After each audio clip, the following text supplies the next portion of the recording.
काषाय वस्त्रं करदण्डधारिणं कमण्डलू पद्मकरेण शङ्खं चक्रं गदाभूषितो भूषणाढ्यं श्रीपादराजं शरणं प्रपद्ये। नमो जन्मभूमी जिथे जन्म झाला, नमो आर्यभूमी जिथे वाढीला, नमो कर्मभूमी जिथे गुप्त झाला।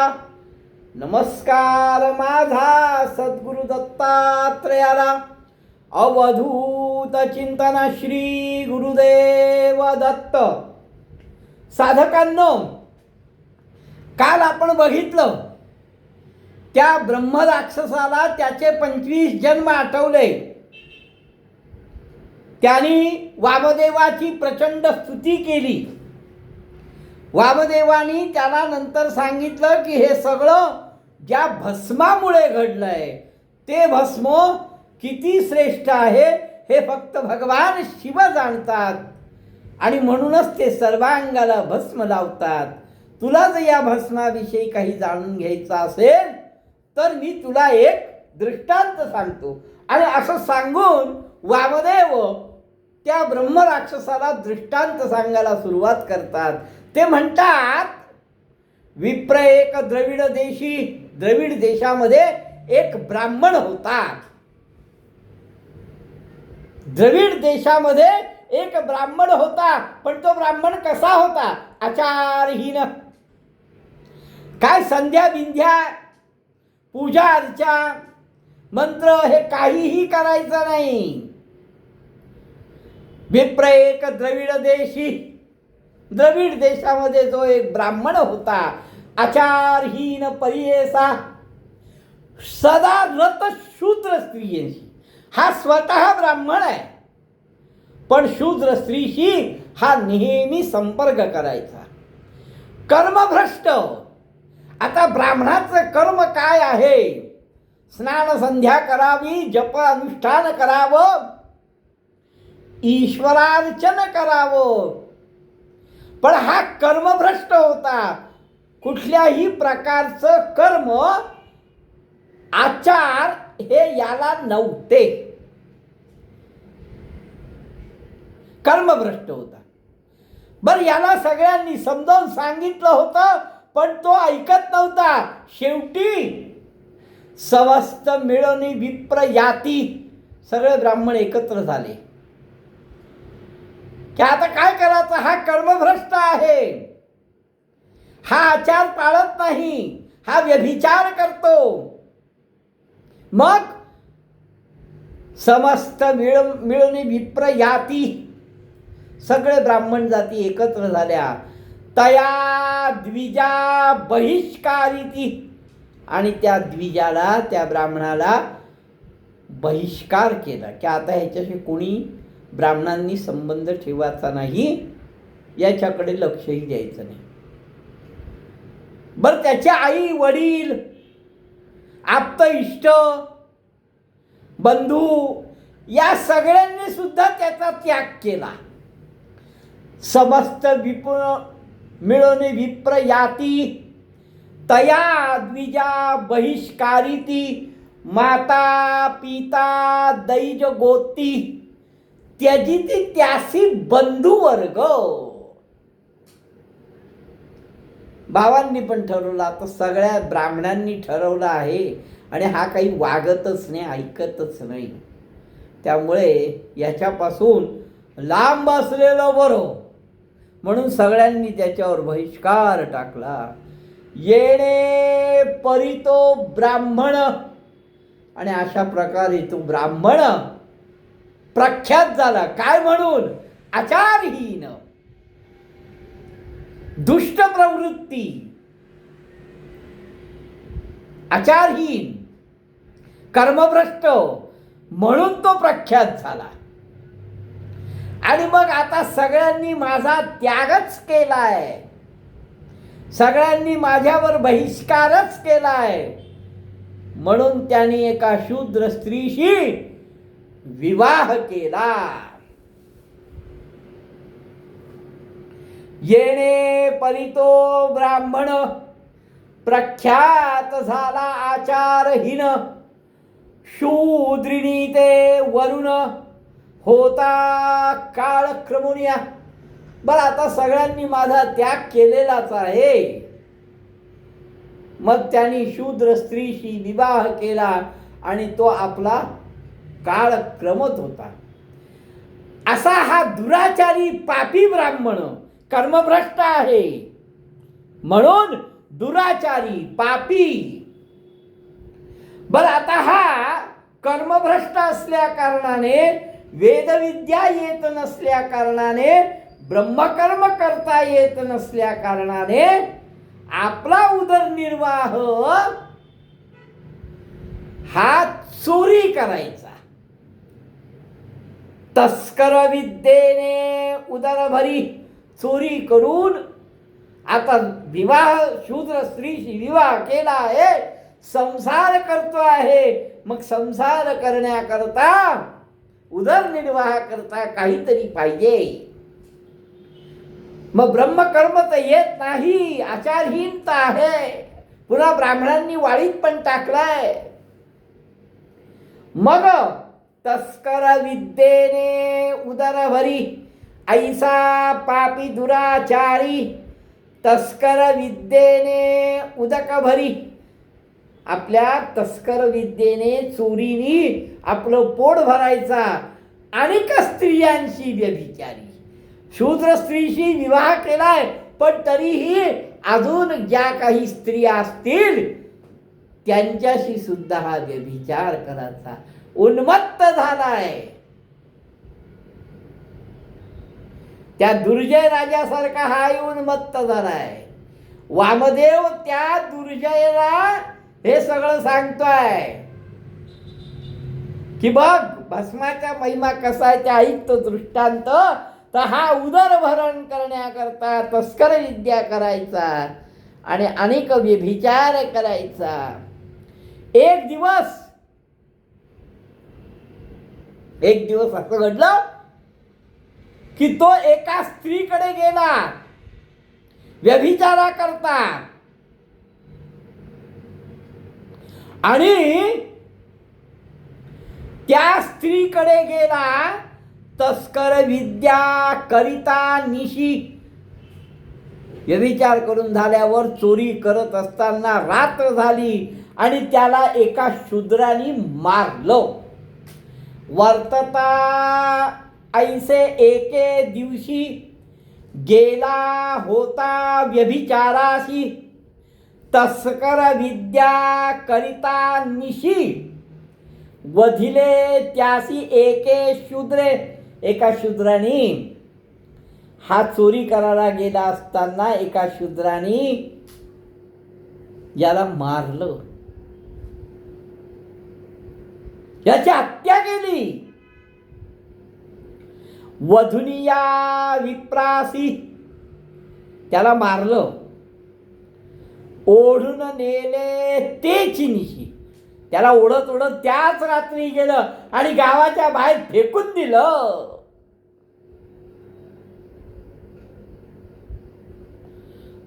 संस्कार कुठलाच केला नाही.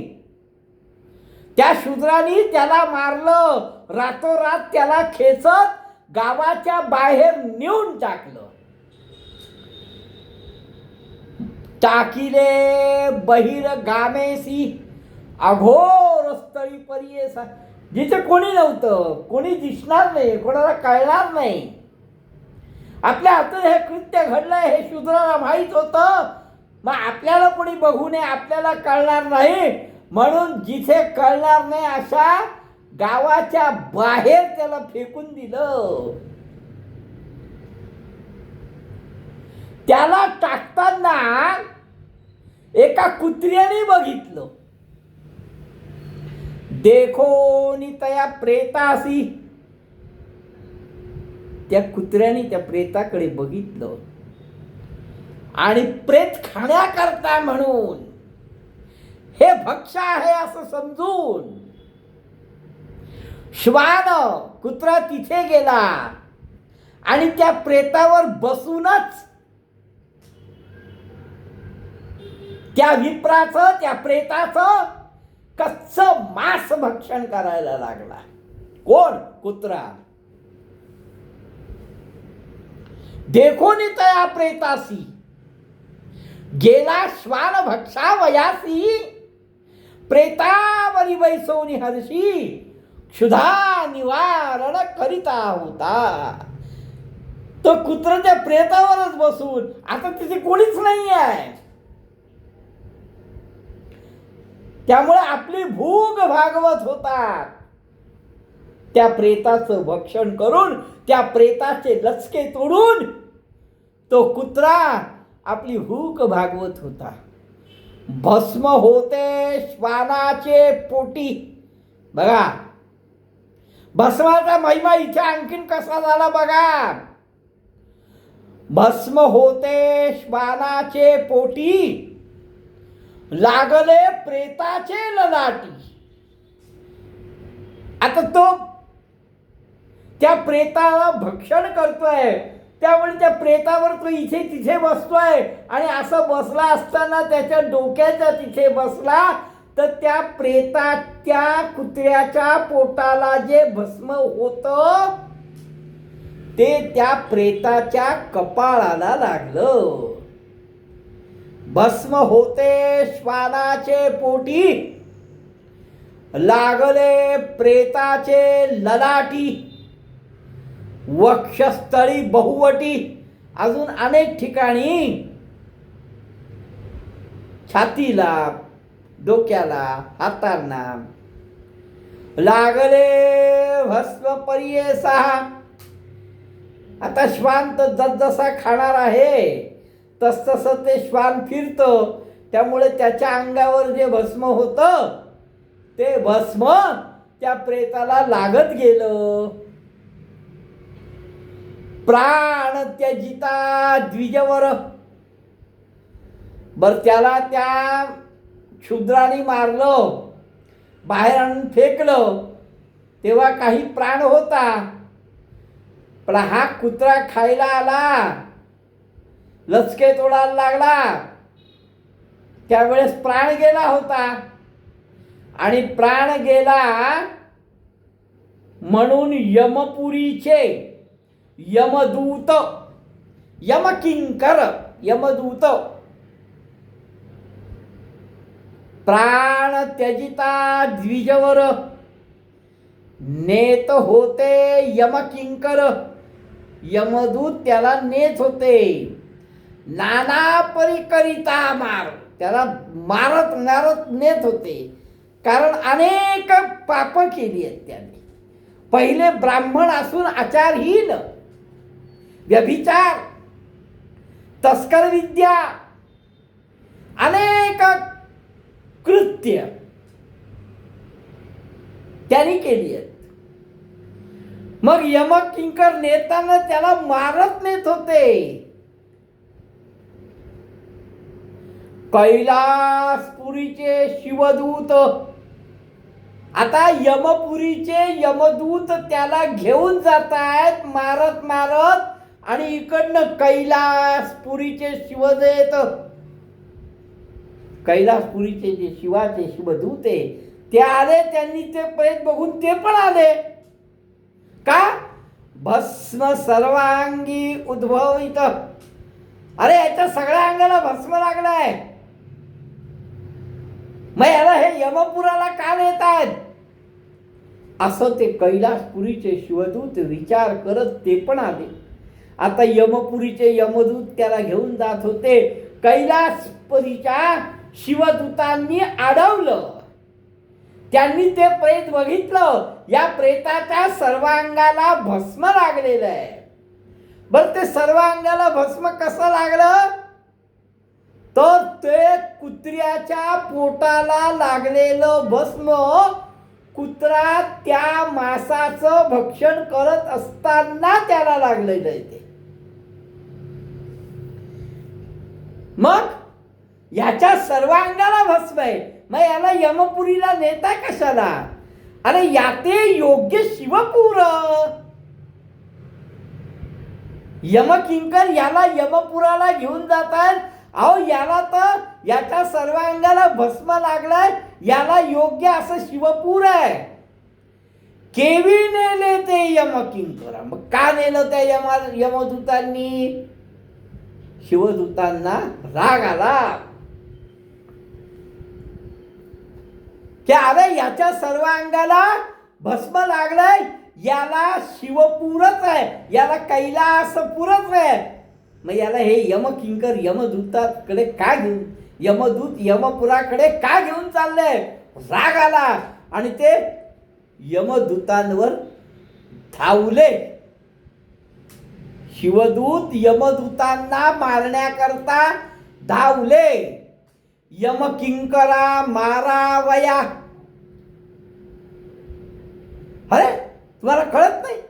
याच्या सर्व अंगाला भस्म असताना सुद्धा तुम्ही याला यमपुराला घेऊन जाताय, हे कसं शक्य आहे? म्हणून यमदूतांवर शिवदूत धावले मारायला.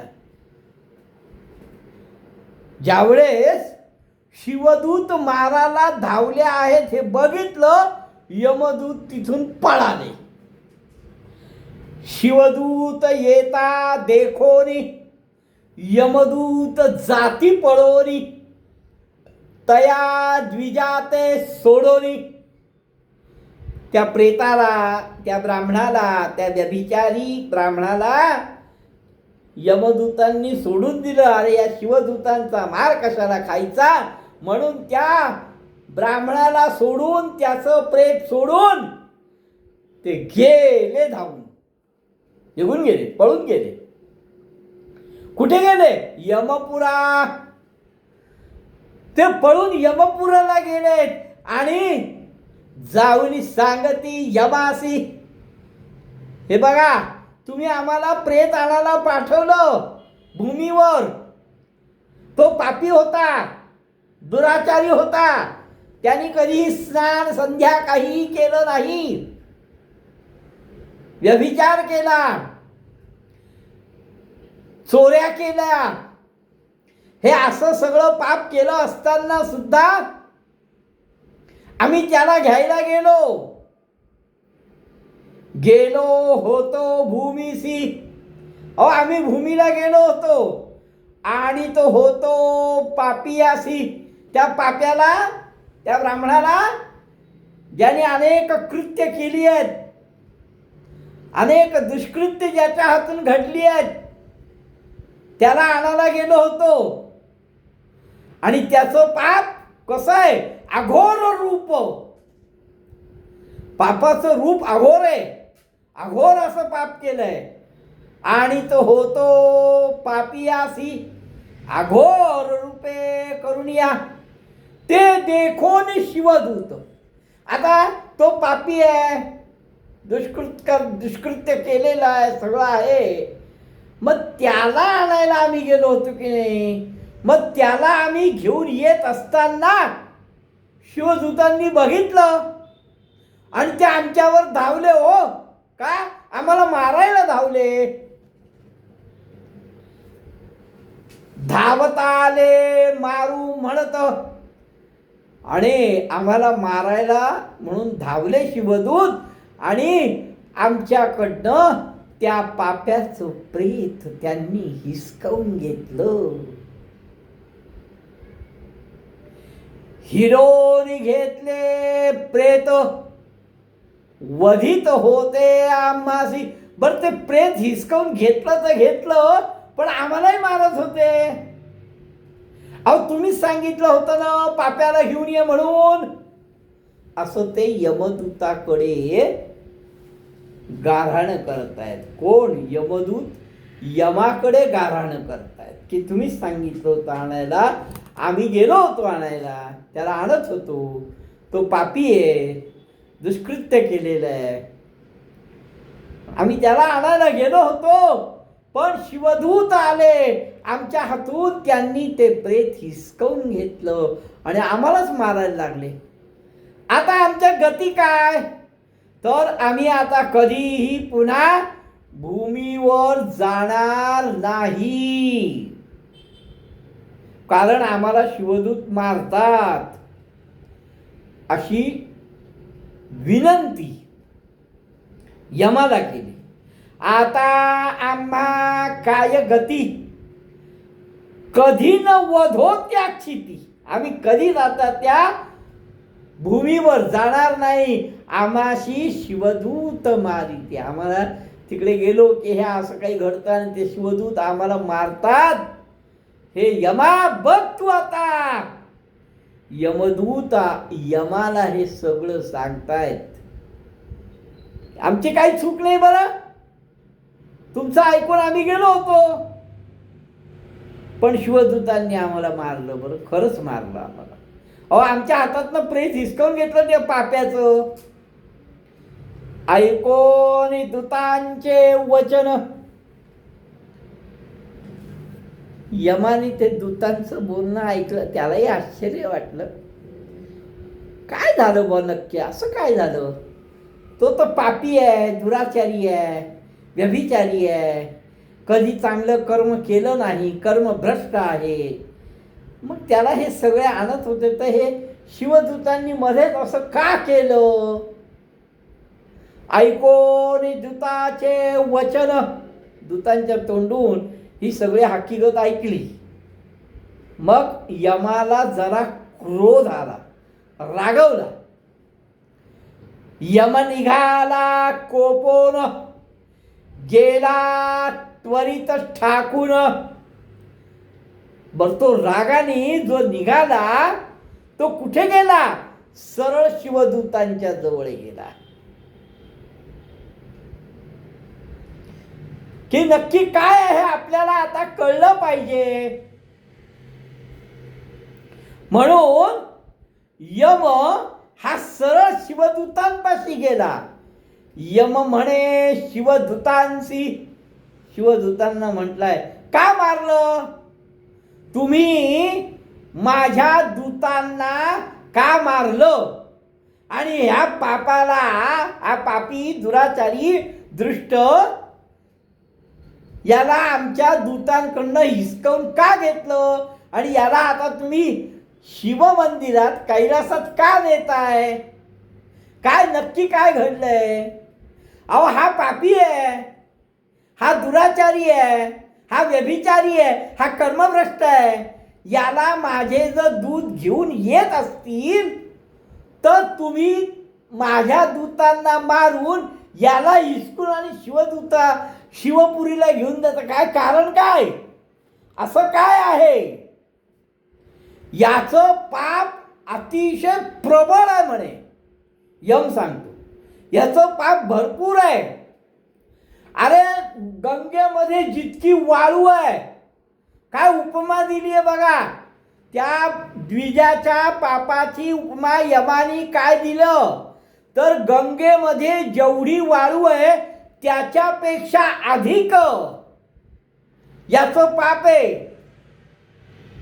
याचे पाप असे प्रबळ, जितकी गंगेत असे वाळू त्याहुनी अधिक केवळू, अघोर रूप असे देखा. अहो, हा शिवदूत हा शिवपुरीचा योग्यतेचा नाहीये. या ते बैसोन विमा. अहो, हा जर शिवपुरीचा योग्यतेचा नाही तर याला विमानात बसवून मूर्खासारखं तुम्ही शिवपुरीला का नेताय? म्हणून कोपे यम देखा. तो चिडलाय, यम चिडलाय, कारण त्याच्या दूतांना मारलं ते सुद्धा या पाप्या करता, आणि या पाप्याला घेऊन चालले. अहो, याला शिवपूर काय योग्य आहे? असं यम चिडून त्या शिवदूतांना सांगतोय. ऐकोनी यमाचे वचन, यमाचं ते बोलणं शिवदूतांनी ऐकलं. आणि मग शिवदूत विस्तारपूर्वक सांगतायत. यमाने विचारलं, का नेता याला? मग शिवदूतांनी विस्तारपूर्वक सांगितलं. प्रेत कपाळी लांछन, भस्म होते पर्यंत. अहो याच्या कपाळाला भस्म होतं हे यमदूतांनी बघितलं का नाही? याच्या कपाळी भस्म होतो, याच्या छातीला भस्म होतो, याच्या दंडाला भस्म होतो, याच्या उदराला भस्म होतं. वक्षस्थळी ललाटेसी बहुमुळी कर कंकणेसी. अहो मनगटाला, हाताला, दंडाला, डोक्याला. आता ते कुत्रं सगळीकडे फिरलं त्यामुळे ते सगळीकडे भस्म लागलं होतं म्हणे. भस्म लाविले प्रेतासी. या सगळ्या ठिकाणी याला भस्म होतं. बर कपाळी होतं, छातीला होतं, दंडाला होतं, हाताला होतं, पोटाला होतं, गळ्याला होतं. सगळ्या ठिकाणी भस्म असताना सुद्धा तुझे दूत याला का स्पर्श करत होते? याला का घेऊन जात होते? वक्षस्थळी ललाटेसी बहुमुळी कर कंकणेसी. मनगटी सुद्धा. भस्म लाविले प्रेतासी. केली आतळती तुझं. मग जा याच्या सर्व अंगाला कुठे कुठे भस्म लावलंय तर तुझे दूत यांना का घेऊन जात होते? आम्हा आज्ञा ईश्वराची. हे बघा, तुझे दूत त्याला घेऊन जात होते, पण आम्हाला शिवाची आज्ञा काय आहे? आम्हा आज्ञा ईश्वराची भस्मांकित तनु मानवासी. ज्याच्या अंगाला भस्म लागलेला असेल त्यांना ताबडतोब कैलासाला आणायचं आहे. ही आमच्या शिवाची, भगवान शंकराची, भोलेनाथाची आज्ञा आहे. आम्हा आज्ञा ईश्वराची भस्मांकित तनु मानवाची. जीव आणावा त्या नराचा. ज्या नराच्या अंगाला भस्म लागलेलं असेल त्याचा जीव कैलासी आणावा. त्याला कैलासपद शाश्वत आहे असा आमच्या शिवाचा आदेश आहे. भस्म कपाळी असत, याच्या तर कपाळी भस्म आहे. मग तुझे दूत याला का घेऊन जात होते? आणि म्हणून आम्ही त्याला मारत होतो. आम्ही त्यांना मारलं तुझ्या दूतांना. की जर अशी आज्ञा आहे तर मग तुझे दूत का घेऊन जात होते?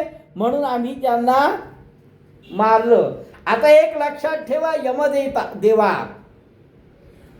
पुढे तरी आपल्या दूतांना, आता तुम्ही आपल्या दूतांना नक्की सांगा बरं का, काय की जे नर असती भस्मांकित, की जे नर भस्म लावलेले असतील त्यांना तुम्ही आणायचं नाही.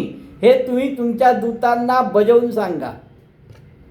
पुढे तरी आपल्या दूता बरं का, पुढे आपल्या दूतांना हे समजावून सांगा की ज्याच्या कपाळाला भस्म असेल त्यांना घेऊन जायचं नाही. भस्मांकित नरासी. ज्याच्या अंगाला भस्म लागलेला आहे त्याला कुठलेच दोष नाही. काय काय भस्मामध्ये महत्व आहे बघा. शिवदूत सांगतात की शिवानी सांगितलंय, महादेवानी सांगितलंय, भस्मांकित नरासी दोष न लागती परियेसा. तो योग्य आहे, त्याची योग्यता आहे. कुठे? स्वर्गाला जाण्याची. असं शिवदूत यमाला सांगतायत. शिवदूत वचन ऐकून शिवदूतांनी हे सगळं सांगितलं. यम खरा रागाने आला होता विचारायला की अरे असं का केलं. मग शिवदूतांनी जे सांगितलं ते सगळं ऐकलं. आता शिवाचीच आज्ञा आहे, भगवान महादेवाची आद्य गुरु आहेत बरं का, हे विसरू नका. त्यांचीच आज्ञा आहे. मग ते यांना आज्ञा केली त्यामुळे हे बरोबर वागलेत. आपल्या दूता पाचारून यम निघून गेला. आपल्या दूतांना बोलवलं आणि सांगितलं.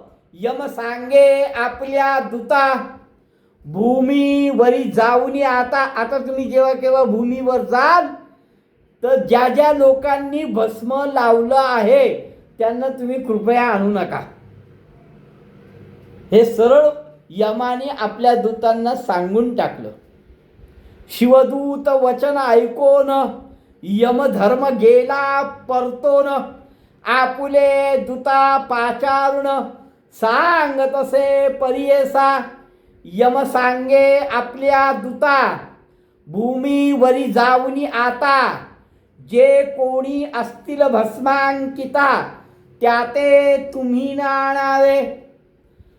अनेक परी जरी केली असतील पापी, त्यांनी कितीही पाप केली असतील, पाप धुरंधरी पापे असतील, त्या ते न आणावे आपले पुरी. त्रिपुंड टिळक नरासी, ज्याच्या कपाळी भस्माचा त्रिपुंड आहे, टिळा लावलेला आहे, त्यांनी कितीही पाप केली असली तरी त्यांना आणू नका.